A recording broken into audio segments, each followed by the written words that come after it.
Jim and I are going to do a couple of tunes for you here. Sally Gooden and Gray Eagle. They're old-time fiddle tunes. Most folks who start playing in bluegrass or old-timey music, these are a couple of the first tunes you ever learn as you're getting into that. I started out learning fiddle tunes from Tommy Jarrell, later on Kenny Baker. But I think the person who had the most impact on my musical life as far as fiddle tunes are concerned was Bill Monroe. I'll try to make a long story real short. I personally believe that bluegrass music was reborn as an elevated art form when Bill Keith was introduced into the group.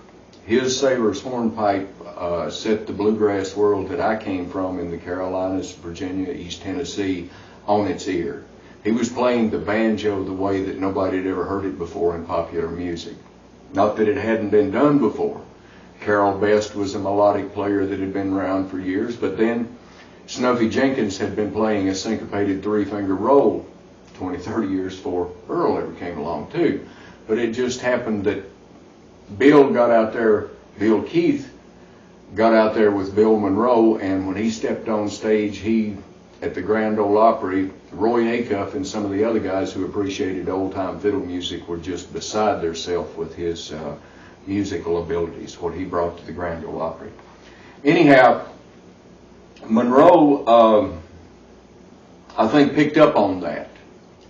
And you can see in his work in the 60s, his whole approach to fiddle tunes sort of changed itself. First of all, he started playing the older fiddle tunes, where back the fiddle tunes that he had played in the 50s were the ones that he had written.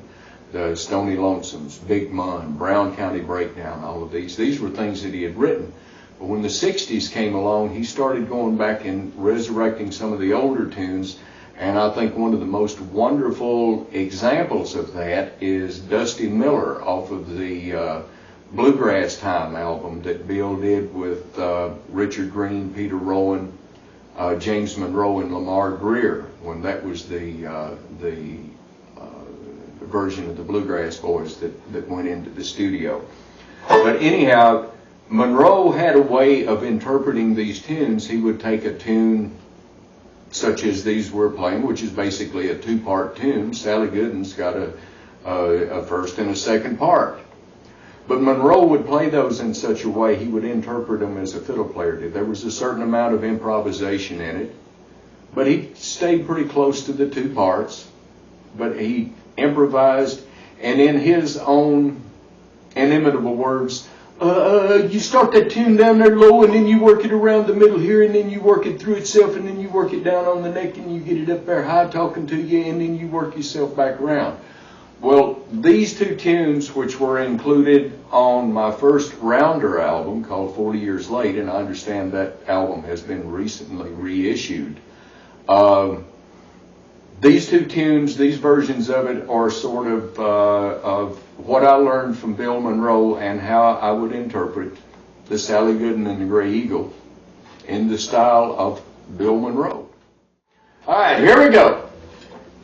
Here's your Sally Gooden, Gray Eagle. Thank you very much. Gene! Ninja, please!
Bye.